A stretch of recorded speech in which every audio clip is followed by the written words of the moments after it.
Poor girl offers a sweet as a gift. Millionaire takes a bite and remains silent, and what he does next creates an empire with her name. His laughter cut through the silence of the cafeteria like a blade. With both hands trembling, she held out the sweet treat her grandmother had made, a simple cupcake wrapped in pink paper, frosted with improvised whipped cream. He, in an impeccable suit and surrounded by executives, looked at the gift as if it were trash.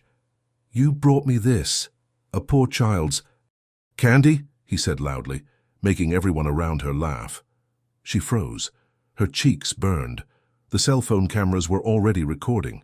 He took the sweet treat, took a theatrical bite, spat into a napkin and muttered, "I hope you have more talent than that." "Cleaning lady." She didn't answer. She just looked into his eyes with something that wasn't hatred. It was a strange, almost prophetic calm, and she left without saying a word. But at that moment, something silent began to shift. Months later, during an international press conference, that same man, now with a somber expression, took the stage and, with a choked voice, pointed to the new logo of the billion-dollar company he had founded, a pink cupcake flower. "This empire was born from the purest gesture I've ever received, from a girl who offered me something without expecting anything in return, and I destroyed it. The name of the new brand is Marie." The audience fell silent. No one quite understood, but he knew. He knew she had. Heard everything, had heard the humiliation, the contempt, and yet she chose to disappear. Now he carried her name as penance, and the sweet memory of a kindness that money could never buy. Before continuing, I want to invite you to subscribe to the channel and like this video so you can continue receiving our real stories. Thank you very much. In the city of Boston, amid glass-encrusted skyscrapers and elegant cafes, the Holtwright-encumbered building dominated the landscape like a modern castle. It was there that Edward Holtwright III, heir to one of the country's largest fortunes, ruled with a firm fist and a sharp smile. Young, billionaire, and arrogant, Edward was the kind of man who walked as if the ground belonged to him. He wore Italian suits worth more than the annual salary of many of his employees, and never exchanged words with anyone wearing a blue badge, the cleaning staffs. In that same building, on the lower floors, there was a young woman who seemed invisible to almost everyone, Marie Collins. Every day at 5 a.m., she crossed the city in a baggy jacket and holey sneakers to arrive before the offices filled up. Her hair was always tied in a hasty bun, and her face reflected fatigue, but also an unusual serenity. She wasn't like the others. She always left a note in the form of poetry on the mirrors in the women's bathroom, and no matter how discreet she was, anyone who noticed her never forgot her. At the top of the building, Edward was organizing an important meeting with European investors. The atmosphere was tense. The numbers were good but not exceptional. They needed to make an impact. It was then that, out of pure distraction, Marie came in to collect the coffee cups. She hadn't realized the room was occupied. The silence that fell when she appeared with her noisy cart was awkward. The investors frowned. Edward smiled mockingly and said, "Even the coffee has pedigree in this company except her." They laughed. Marie lowered her head, picked up the cups and left silently. In the elevator, he found her again. They were alone. She stared at the digital display, motionless. Edward, with arrogant boredom, struck up a conversation. "Do you always go into the wrong places, or did you just want to attract the attention of millionaires?" She didn't answer, but something about her moved him. It wasn't obvious beauty, it was dignity, silence, quiet strength. It bothered him more than he cared to admit, and it was in that discomfort that the plan was born. The following night, Edward hosted a fundraiser on the company's rooftop. It was a party to impress the media with influencers and high-ranking business people.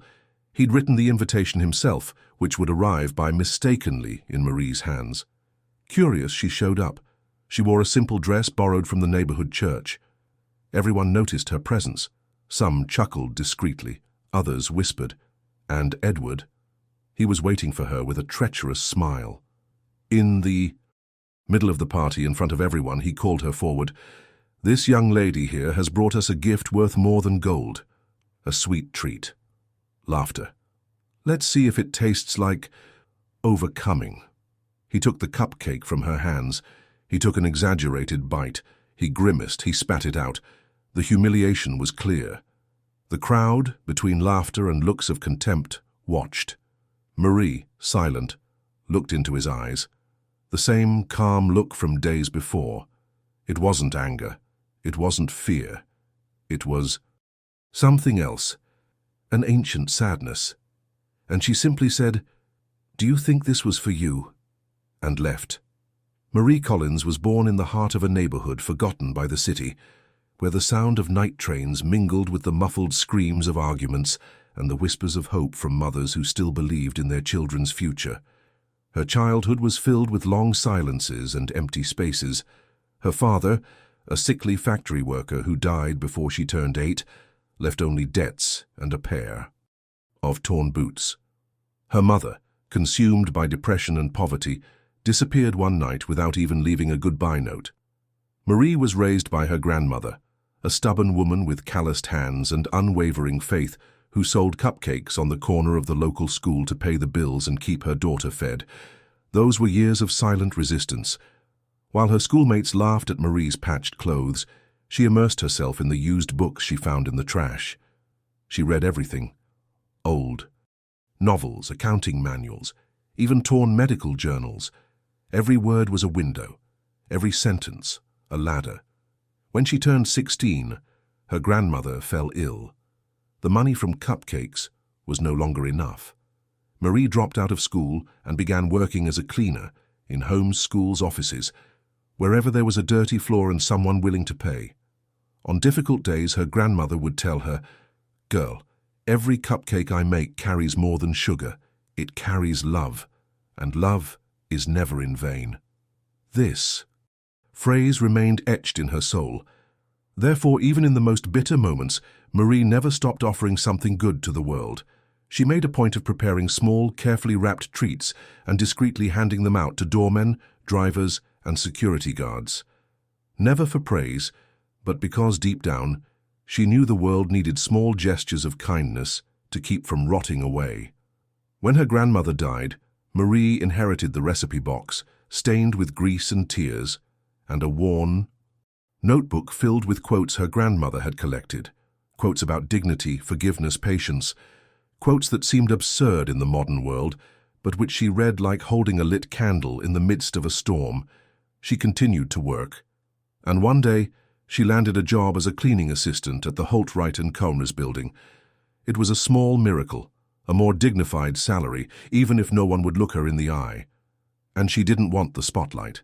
She just wanted to work, pay the rent, and move on with her life with the dignity her grandmother had taught her. It was in this setting that she met Edward, the most powerful man in that building, the most empty man she had ever seen. In the mirrored penthouse of Holtwright & Co., amidst tepid meetings and soulless presentations, something was beginning to bore Edward Holtwright III deeply. For him, life had become a repetitive stage: business deals, parties, rehearsed applause, and people skulking after his fortune. Nothing surprised him anymore. Until one Friday afternoon, while drinking imported whiskey with 3 elite friends, the idea of a social game to spice up the monotony came to him. It was something they had been doing for years, silent bets involving ordinary people, transformed into pawns in their cruel amusement.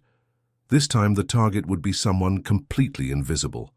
And since Marie was young, silent, and seemingly fragile, she became the center of the challenge. "Let's see if we can make her fall in, Salava, and then crush her little heart with a good public humiliation," Edward said, not even realizing the enormity of his words. They laughed. One bet she wouldn't fall. Another said she'd be grateful for the attention. Edward went further. He said he'd make her offer him something, a gift, a surrender of herself, and then in front of everyone, he'd reject it with contempt. It was more than arrogance. It was an experiment in control, in manipulation. The sweet game of those who have never truly suffered. To do so, he created the pretext of a charity party, but before that he began to circulate the lower floor with a practiced cordiality. A fake good morning here, a compliment about the cleanliness there, small signs. Marie noticed the change, of course, but unlike what they expected, she didn't smile, didn't cheer. She just watched. One day, upon seeing a wilting rose in the reception vase, she exchanged it for a paper flower she'd made at home. He saw it, and it disconcerted him. That's when he decided on the final blow. He asked one of the receptionists to discreetly deliver an invitation to Marie, a sophisticated card with gold lettering and varnished details, a gala on the penthouse, exclusive list, black tie. She didn't understand. She thought it was a mistake, but the invitation had her name handwritten on it. He hesitated for days. He talked to himself in his room. He thought about Grandma. And finally, he decided to go, not out of vanity, but because he believed that maybe someone finally saw something good in her. On the night of the event, she arrived by subway, climbed the service stairs, and wore a simple light blue dress with slightly crooked seams. Her hair was tied back gently. In her arms, a small paper box containing a cupcake made with her grandmother's old recipe. It wasn't an offering of submission. It was a symbol, a pure gesture, a thank you for what she considered kindness. She had no idea she was about to be crushed in front of everyone. The night was shrouded in golden lights and soft ambient music as Boston's elite paraded champagne flutes and fake smiles under the open rooftop sky. It was the kind of party where everyone knew they were being watched and behaved like characters in a movie that would never be released. Edward was at the center of it all, elegant, confident, his eyes alert, but impatient. It was time for the most fun part of the night, the execution of the plan. His friends watched him expectantly, waiting for the spectacle. Marie arrived silently, slipping through the side entrance as if unwilling to disturb the flow of the evening. Her blue dress seemed at odds with the opulent glow around her, but there was a sweetness about it that no designer label could match. In her hands was the small box containing the cupcake. She walked with firm steps, but her heart trembled. Some glances glared at her with disdain, others devoured her shyness. But she stood tall. She knew she didn't belong there, and yet she had been invited. Edward spotted her from afar. His eyes devoured her with curiosity and contempt, disguised as charm. He approached with a wide smile, as if he were an old friend. "Marie, what an honor to see you here. I thought you wouldn't come." She lowered her head slightly. "I thought it would be impolite to refuse," she replied. The box in her hands trembled slightly. He saw it, and feigned surprise. "Is this for me?" She held out the box. "My grandmother used to say, 'Love can be found in a simple gesture.'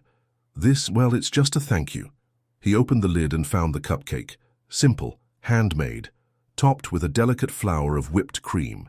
He picked it up with exaggeration, showed it to the audience as if it were an exotic relic, and then took a long bite. The crowd, already watching curiously, moved closer. Edward then screwed up his face, spat the piece into a napkin and blurted out, his voice thick with theatricality, "It tastes like poverty." Silence fell over the terrace like a bomb. Some laughed nervously, others froze. Marie, standing still, didn't move. Her eyes met his, and she simply said, "You have everything, except a taste for what's real." She turned and walked toward the exit, leaving behind her an echo that no one could fully understand, but that everyone felt. Edward still tried to justify himself, to joke, to divert attention. But in that moment, a line had been drawn, and what he thought was just a game began to turn into an inevitable downfall. The public humiliation was like gasoline thrown on a fire Marie had never lit. As she descended the floors of the building, the muffled sound of laughter, the cameras capturing her embarrassment, Edward's theatrical voice spitting out the candy in disgust, it all still reverberated within her. Deep down, she had already suspected. Something about that bright invitation, the rehearsed smile, the words too sweet to come from him. It all screamed trap. But she went. Anyway. Not because she believed in fairy tales, but because she wanted to believe there was a chance someone would see in her something beyond the function written on her name tag. But now, hope shattered like thin glass. The next day, the video was already circulating on closed forums and elite groups. It had been filmed by one of Edward's friends. The title, "Cleaning Lady Gives Candy to CEO and Gets Massacred in Front of Everyone." They laughed in the comments. They called it a luxury social experiment. Some said she deserved it for sticking her nose in where she wasn't wanted. Others, more discreet, shared it out of pure sadism. Marie didn't speak to anyone. She returned to work 2 days later, as if nothing had happened. She cleaned the hallways, collected trash, refilled toilet paper, with the same movements as always. But there was something different about her now. A heavier silence. A gaze that no longer sought anything in anyone. The paper flower she used to leave in the vase at reception disappeared. The poetic notes on the mirrors ceased. She had in a way died inside, or perhaps simply decided that this world no longer deserved the beauty she offered. Edward, for his part, received hollow applause for his joke. He was interviewed on podcasts by young entrepreneurs who praised his boldness and provocative spirit. But somewhere in his mind, an image kept returning. Marie's gaze, not of hatred, nor of sadness, but of silent disappointment. This was new to him. No one had ever looked at him that way. It was as if she had seen through the mask and seen the small, lonely boy hiding behind the billionaire heir. Still, he ignored it. He immersed himself in luxury, power, and parties. Life went on, at least for now. It was on a cloudy morning, weeks after the humiliating event, that Marie made the decision Edward never expected. While cleaning the 32nd floor conference room, she found a forgotten folder containing his personal documents on the table. In any other situation, she would have simply returned it to reception. But something compelled her. She opened the folder, and there, among contracts and draft reports, was a sheet of paper with a note in her hand. Marie, deliver the invitation, bring her up on stage, create a visual impact. And below, scribbled in red pen, destroy the myth of purity, make the room laugh. The blow cut deeper than any word spoken in public. It proved it wasn't an accident.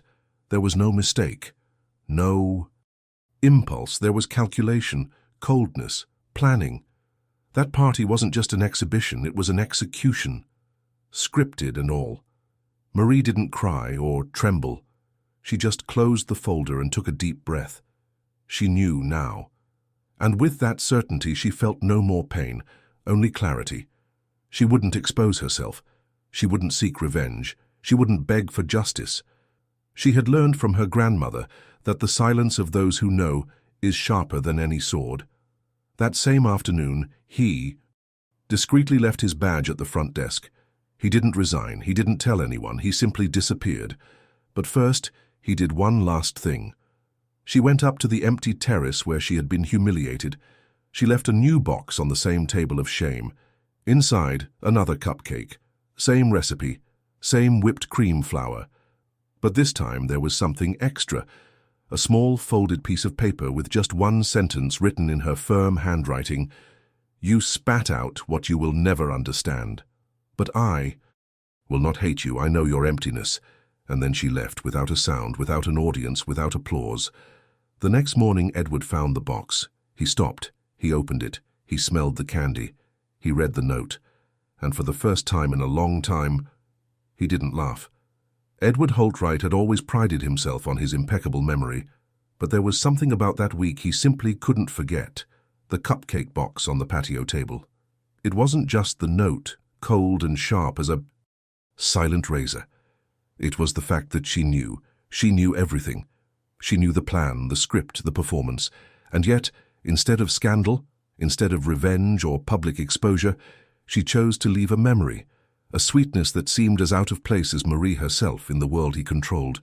From that moment on, something inside him broke, not with guilt, but with restlessness. For the first time in his life, he felt naked, empty. He began discreetly searching for her. He didn't want to appear affected, much less admit that he missed the invisible presence of this woman he'd previously considered irrelevant. But she no longer appeared in the employee system. Her badge had been deactivated. Her colleagues in the cleaning department said she'd simply disappeared. Edward tried to ask HR for her registration information, but was informed that Marie had requested her records be completely deleted. Nothing. No address, no phone number, no clue. And this silent disappearance began to bother him more than any criticism he'd ever received from the media. One random Saturday, he decided to personally visit the neighborhood where he knew she lived. He deduced it from the address on an old form he found among the company's files. He left alone, without security, without a driver, in a regular car. He wanted to understand why she had left such a void inside him. Did he want to apologize? He didn't know. He just felt he needed to see her. Arriving in the small community of Rao, houses where the streets were broken asphalt and the windows were barred, Edward felt an emotional shock. This was another America, an America he had never set foot in. At a local grocery store, he asked for Marie Collins. A woman looked him up and down suspiciously. "She's gone," he said. "After her grandmother died, she stayed here a while longer, but she'd been saying for a while that this place couldn't see those who shine in silence." It was when he entered the old house where she lived, with the new tenant's permission, that a revelation hit him like a hammer. On the abandoned shelf among old books lay a blue-covered notebook. He recognized the handwriting immediately. It was Marie's diary. It contained no sentimental outpourings or repressed hatred. They were quotes from her grandmother, reflections on the world, small passages written over the years, and among them a page with a note that froze Edward. "One day, the one who thinks he has everything will taste something. Made by my hands and spit it out. Not out of malice, but because he never learned to digest love." Edward sat on the floor. He remained motionless. The realization was finally beginning to sink in. The girl he'd thought insignificant was, in fact, the only person who dared to confront him without raising her voice, who offered beauty and was scorned, who saw him as a human being, even when he'd behaved like a monster. And now, she'd vanished like a shadow, leaving behind only sweetness and a silence that hurt more than any explicit revenge. He left the house silently, notebook in hand. Something inside him was shifting, and he didn't know it yet, but this was only the beginning of what was to come. After that day in the neighborhood where Marie had lived, Edward Holtwright was never the same. The silence of that house, the underlined words in her diary, the smell of old wood and sweet bread in the air, all of it was ingrained in his mind like an emotional tattoo. He still tried to maintain his routine, attended meetings with investors, smiled at press events, posed for photos alongside luxury brands, but inside, it was as if he lived in an opaque capsule where everything happened outside and nothing truly touched him. For the first time, he didn't know what he wanted or what he felt. He only knew that he missed her. A longing that made no sense. After all, he'd barely known her, right? But that was exactly what hurt. He'd never had the courage to meet her. And now she was gone from the world. He hired a private investigator, something he would normally use to investigate competitors or market scandals. But this time, it was different. He asked him to locate Marie Collins anywhere in the country. The result was a map of broken trails, a bus ticket to Vermont, a cash purchase at a small-town bakery, a temporary rental in a third party's name. It was as if she had gone up in smoke, and this only deepened the hole in his chest. He had been abandoned by business associates, betrayed by lovers, manipulated by politicians, but he had never been ignored by someone he had caused pain. Marie asked for nothing. She didn't expose. She didn't sue. She didn't cry in front of the cameras. She simply walked away. And this destroyed him more than if he had staged the most public revenge. Meanwhile, his productivity began to decline. He began avoiding his own offices. Meetings became automatic. At night, he would stare at the view from his penthouse, looking at the same buildings, the same lights as always, and wonder how someone so small had left such a devastating impact. He began reviewing his speeches at events, his past decisions, his friendships. Everything rang false now, sterile, as if he had built an empire on sand. In an attempt to cope with this feeling, Edward began visiting small coffee shops around the city. He wanted to understand why her gesture, that ridiculous cupcake in the eyes of the elite, had been so powerful. In every simple sweet treat he tried, there was an attempt to recapture the flavor of what he'd spat out, but none came close. None brought that mix of sugar, longing, and tenderness. One morning, walking alone through a craft fair in rural Massachusetts, he saw a table of homemade sweets topped with a pink whipped cream flour. His heart raced. It was identical. Identical to the one she'd made. The vendor was a woman who didn't look like Marie, but he approached. "Who makes these sweets?" he asked, trying to hide his anxiety. "A girl who comes by sometimes leaves them for me to sell. She doesn't like to be seen. She just says the important thing is to spread the word about what's made with love." Edward bought them all. He carried the boxes to his car and stared at them as if they were relics. There, he realized, she was alive, she was well, and she chose to disappear. She chose to live a life where he couldn't reach her. He, the man who bought everything, the man everyone feared, was now powerless. Against a woman who chose silence over revenge. And it was in this vacuum of absence that Edward began to feel the weight of what he had become. What began as a quiet, intimate discomfort for Edward quickly became a public avalanche. The old video of the party, previously restricted to the elite, was leaked onto public social media by an angry intern who had access to the company's internal files. The caption was brutal. "Millionaire humiliates cleaning lady in front of 300 guests. See what she sigh." I did next. In less than 48 hours, the clip went viral. Clips of him spitting out the candy and mocking the girl circulated on TikTok, Instagram, X, and even the nightly news. Edward's image, once a symbol of entrepreneurship and billionaire youth, became a portrait of inhuman arrogance. Influencers revolted. Boycott campaigns began to spring up.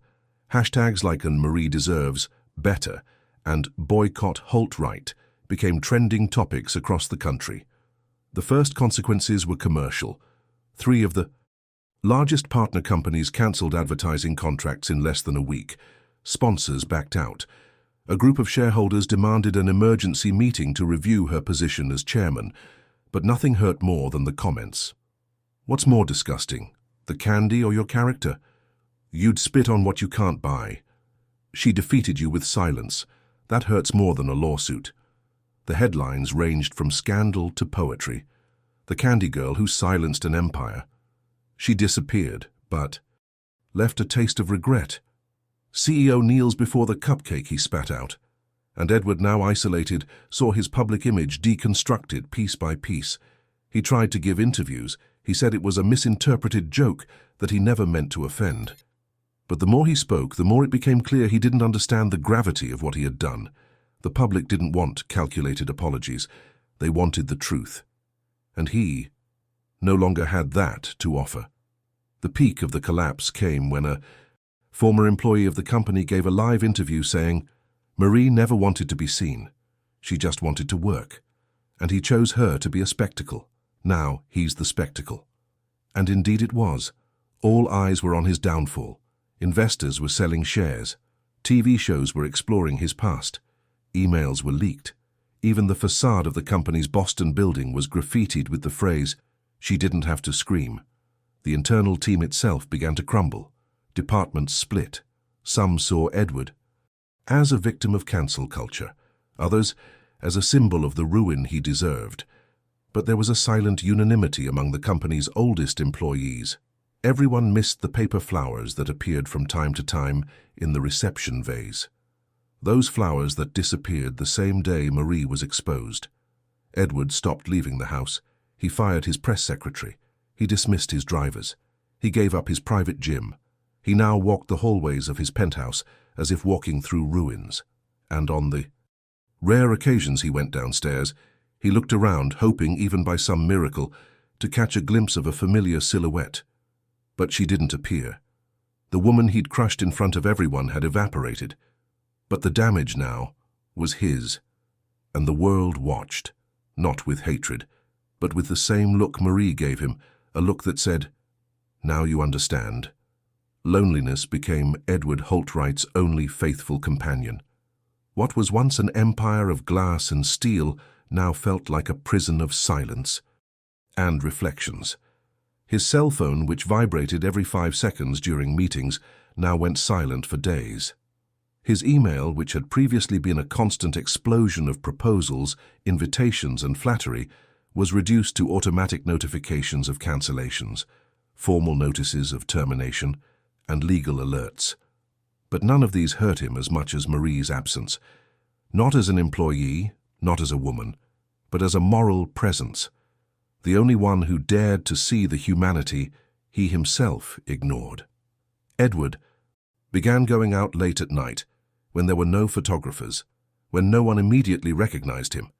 He walked the streets as if searching for traces of a real life he never lived. He visited bakeries, community schools, neighborhood libraries. He observed ordinary people with a strange curiosity, as if studying a forgotten species. It was as if only now he realized what dignity was, not titles, nor suits, nor the number on a bank account, but the ability to be kind even when no one was looking. And in this silent world he began to remember his childhood, of his mother before she fell ill, of his father, who died too soon and left him with cold guardians. He remembered the boy who only craved attention, the teenager who feigned arrogance to avoid showing abandonment. And finally he realized he didn't hate Marie. He hated what she made him feel, humanity. Overcome by a desire he'd never experienced before, Edward locked his office for an indefinite period and sank into silence. He began cooking, reading about baking, studying simple recipes like the ones Marie made. He wanted to understand, inch by inch, how something so simple could carry so much meaning. He made dozens of mistakes. He cried at the counter, but one night, as he tasted a cupcake that finally had the right texture, he felt the tears flow uncontrollably. There, alone in the kitchen, with my hands dirty with flour and my eyes red, I was no longer a CEO. I was just a man trying to sew his own wounds with sugar and regret. He began to write, not memos, not speeches, but letters, never sent. To Marie, to himself, to her grandmother. He asked for forgiveness, not for the scene at the party, that was just the surface, but for not seeing, for spitting out love, for confusing power with value. One day he wrote, "I don't want the world to forgive me. I want my silence to say what my mouth never could." Inspired by all this, Edward decided to invest part of the company's capital into a new project, a foundation dedicated to vulnerable youth, focusing on culinary training and psychological support. He named it Fleur de Chantilly. He didn't explain the name to anyone. He simply registered it, signed the papers, and sent out a press release with a single sentence. Some flavors we only understand after silence. When the foundation opened for the first class of fellows, there was a small, discreet altar with a pink flower cupcake in the center.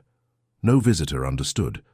But for Edward, it was a shrine, a reminder, a plea for forgiveness that needed no answer. The transformation wasn't for applause, it was so he could learn to walk without a mask, so the man born from the heir's remains could finally breathe. The reunion wasn't cinematic. There was no rain, no music, no crowd watching. It happened like everything that truly matters in life, in silence. Edward was in a small coastal town in New Hampshire, where the newly founded foundation had decided to open a branch after the unexpected success of the pilot project in Boston. The opening was simple, with smiling children, volunteer teachers, and the smell of cake in the air. He was walking through the small backyard, examining a vegetable garden planted by the students, when he heard a woman's voice chuckling softly, a delicate, restrained sound, but with that unmistakable note of sincerity he hadn't heard in a long time. He turned around. At first, he didn't believe it. He thought it was just another mirage of longing, but it was her, Marie, sitting next to a small child, teaching her how to place paper cups on a tray. She wore simple jeans, a white blouse, and an apron. Her hair was looser, her face more serene, and her eyes were the same. When his gaze met hers, there was no surprise, no rush, no accusations. She simply stared at him as if watching time pass. Edward stopped a few feet away, unsure whether to approach. His breath caught. His heart, strange in his chest, seemed out of its usual rhythm. She stood slowly, wiped her hands on her apron, and walked toward him with firm steps. She stopped in front of him, less than a meter away, her eyes fixed. Neither of them said anything for the first few seconds. It was as if words were unnecessary. "Did you find me, or did I let you be found?" she asked without irony. It was a gentle tease, as if she were testing his soul with a pen, not a blade. Edward lowered his gaze. "I think you found me all along," he replied, his voice breaking. "And I spat." Marie took a deep breath. The whole world saw it. But what no one saw was that you were hurt too. He nodded. "Does it still hurt?" she asked, not with pity but with something that felt like mature compassion. "Not the same way. Now it hurts like a scar. It reminds me that I can never go back to who I was." She smiled slightly. "And who are you now?" He hesitated. A man trying not to repeat the silence of his mistakes. "I no longer want to destroy to be seen." Marie watched him for long seconds. Then she looked around, the garden, the school, the children. "You did this?" He shook his head. "Not alone. But yes, it was born from the pain I let grow, and from the memory of what I spat out." She then took a small paper flower from her pocket and held it out to him. "You still have a long way to go, but perhaps you've begun to understand." Edward took the flower with hands that trembled slightly. He didn't cry, but he didn't smile either. What he felt there couldn't be expressed in human terms. Was it forgiveness? Was it absolution? It was simply an encounter, a real encounter, between two souls who had once crossed paths by chance and were now standing there, whole, before each other. In the distance, one of the children called Marie. She waved and started walking away. "Wait," he said. She stopped and looked over her shoulder. "Can I see you again?" he asked, his voice almost breaking. She didn't answer immediately. She just smiled, as if recognizing his intention but not rushing to respond. Then he said, "It depends on what you're going to do with what you haven't learned yet." And he started walking again. Edward spent the days following their reunion in a state of emotional suspension. Nothing felt solid.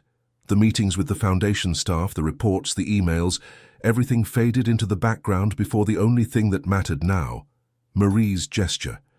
That simple, almost childlike paper flower sat on the table in his small living room like an altar.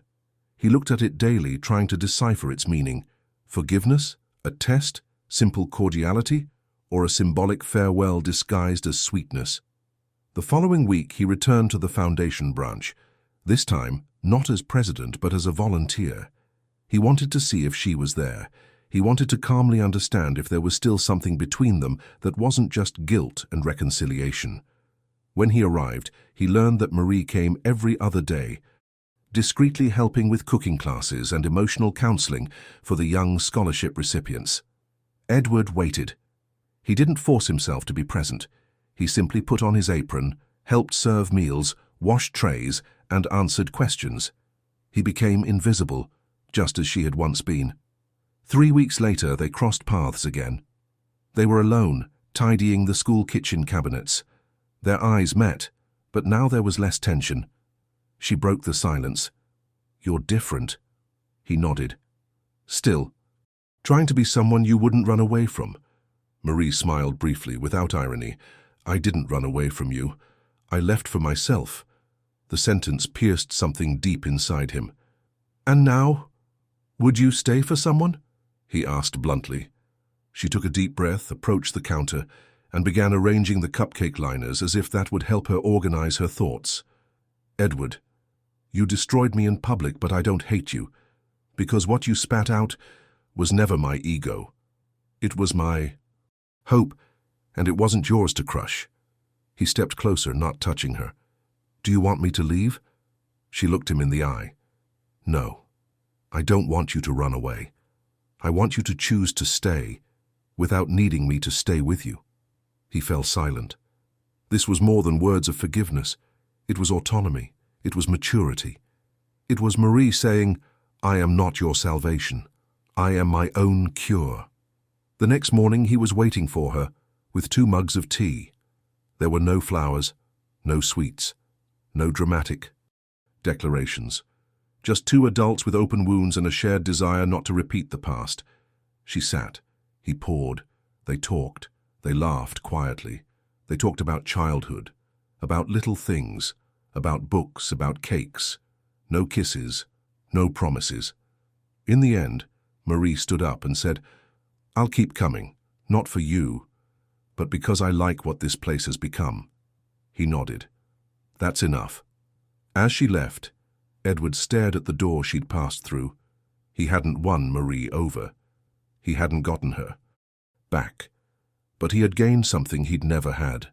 The ability to respect the space a woman chooses to occupy, with or without him. And that to him was more revolutionary than any corporate merger he had ever signed. On a grey Sunday, months after their reunion, Edward walked alone along the empty Ogunquit waterfront, the Atlantic winds stirring his jacket and his hair dishevelled. The foundation now had branches in 3 states. He was still present, but with less need for control.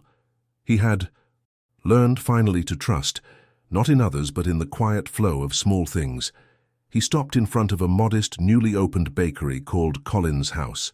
The glass display case displayed sweets delicately arranged in colourful rows, each topped with a small pink whipped cream flower. A discreet, almost secret detail that no one there seemed to notice. But he knew. He recognized it. It was Marie's invisible seal. Without entering, he simply observed. Inside, a young woman served with a serene smile, while in the background, behind a wooden beaded curtain, a female silhouette silently arranged trays. He didn't knock. He didn't wave. He simply left a small white box with a blue bow on the doorframe. Inside, a cupcake, imperfect, rustic, but made by his own hands. On top, a crooked flower made of whipped cream, and a note, unsigned, unexplained. I didn't spit it out. I swallowed it, and I learned the taste. He turned and walked back along the beach, the wind blowing hard, erasing his footprints in the sand before anyone could follow them. If you've made it this far, it's because this story touched something inside you. So comment below. I tasted the silence. Only those who watched it all the way through will understand. Don't forget to like, subscribe to the channel, and activate the bell so you don't miss the next soul-stirring stories. And take advantage of the new video already playing right here. Click now and dive into another narrative that will chill your heart. Fersinki sen ashi mahidaki hare.